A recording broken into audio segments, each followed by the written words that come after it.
All right, well, let's look at this example here and see what we can do using the sky tools. Not necessarily replacing it, but what I think is a great new tool, which is the sky select. So let's see, in a landscape, let's see what we can do here.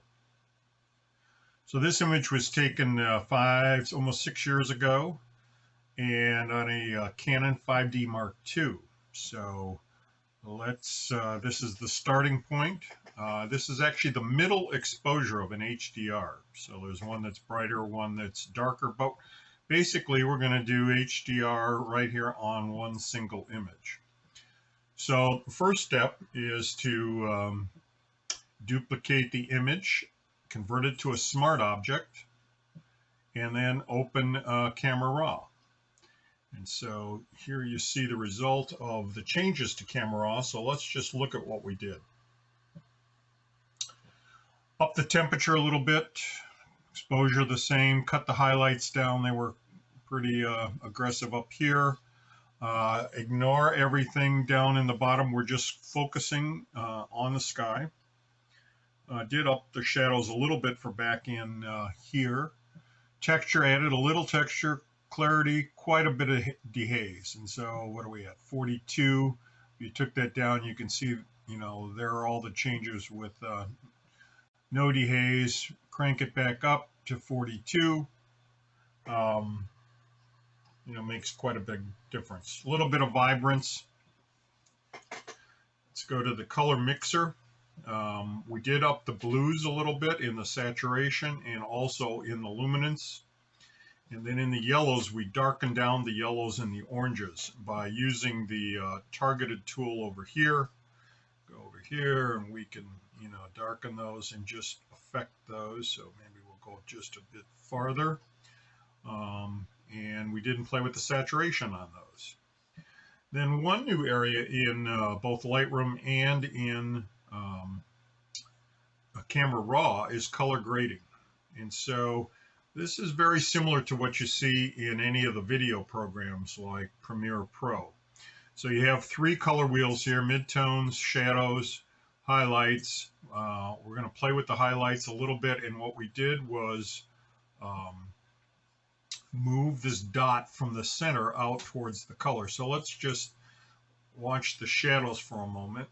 If you were to, you can see how we're affecting the shadows. You can go move the wheel around, do all this crazy stuff, right? So we don't want to do that. So we added just a little bit of orange yellow to the highlights up in the sky. And so this replaces the old split tones. And so you have some different ways to adjust that, and kind of fun to play with. Really makes a big difference. So here we are going back. Sky's looking a lot better, right? Don't particularly like what we got going on down here, but we're going to fix that. And the way to fix that is to put a mask on there. So let me just show you. This is the with the mask in place, without the mask. Now, how did we make the mask? Let's go back down, turn that layer off. Let's go back to the background. And again, this goes back up to the top to the select function. You see color range, focus area, subject, which is the one I used to use quite a bit, and now sky. And if we touch sky, little wheel goes around and it selects the sky. And then we can just touch the mask button down there at the bottom. There's your mask, and it's really, really quite accurate. So we'll undo that. And so that's how we're getting to this particular mask. So there's the mask, there's the mask, there's without the mask. So we'll duplicate that, and we'll invert the mask and do changes on the bottom. So let's take a look at what that looks like. So there you can see the changes we made. Again, duplicating it, inverting the mask, go into Camera Raw. Let's see what we did on the bottom half of the picture. Back up to basics. So in this particular instance, we upped the exposure quite a bit. So if you see here, it was kind of, where we were. Now don't forget it was darkened because we darkened the sky. So we're upping that, cutting the highlights maybe a little bit, adjusting the whites. We're still kind of blowing out there a little bit. Little texture, clarity, some vibrance. So let's look at the color mixer. What we did here was make some small changes in the luminance to the yellows to really kind of brighten those up. If you can see the difference down here in the bushes, and we'll come back and even highlight that some more, and then played with the saturation of those maybe a little bit, and even the hue on that a little bit. We bumped that up to 18. If you take that down, you can see we're just getting the bushes to pop a little bit more. Color grading, we again added in the shadows. Since most of this is in the shadow, we add a little bit of orange to the shadows, and a little bit in the reds into the midtones. So very, very small amounts.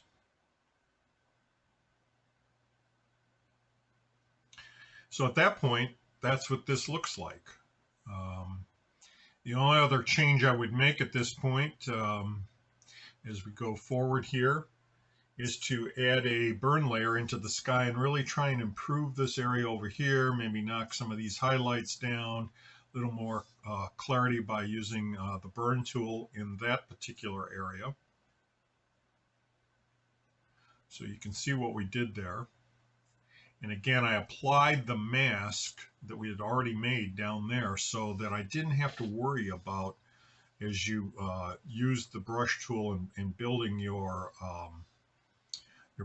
burn in here, of going over onto the rocks. So that makes it really, really nice. And if you wanted to blend it even more, you could go into this and then just, kind of feather that change here by painting with black very, very lightly to get you a nice gradation between the two. But you can see how it's done a really nice job over on that particular mask. At this point, I would probably do, I thought it was done, but for the sake of showing you how to do the lightning part or dodging part, we'll hit the little button and make a dodge layer here, and we'll use the brush tool. We use the brush tool maybe at a 20%, and we're going to be painting with white, and you can see here we'll just go through some of these areas, particularly like this area right in here. Just brighten that up, maybe down in here, maybe just the tops of those. It's getting pretty dark in here. Maybe we'll brighten that up. You can see we just I'm using a Wacom tablet in the pen tool. So we're just painting at about 20% opacity. We're not doing the whole thing. We're just going in and maybe highlighting some of these back in here. Maybe that little playa back there. Maybe some of this. Maybe that particular bush there. Maybe the tops of these. And we could also go back to this layer, hit the X key to go to black, and then darken this particular thing here. It's a little weed, so that's kind of out of the way. You could also go back to your burn layer, knock down these bright highlights on the hoodoos kind of a little bit. And so there's where we brightened. And here's where we darkened. Now, one last step is I would merge all these layers up, which I did. And then what I would encourage you to do is to zoom in. And what we're going to look for is noise in the clouds. And on this particular exposure, it was shot at, I think, an ISO of 160. So there really isn't too much noise, even though it is an older camera. And so then we're going to run Topaz Denoise on this, and you can see the difference that it makes. And I'm going to zoom in even more. And there's the sharpening difference that it makes. So let's just show you that by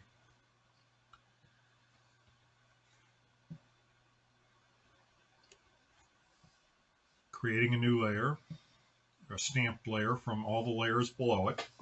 We'll go up to Filter. We'll run Denoise. It'll open.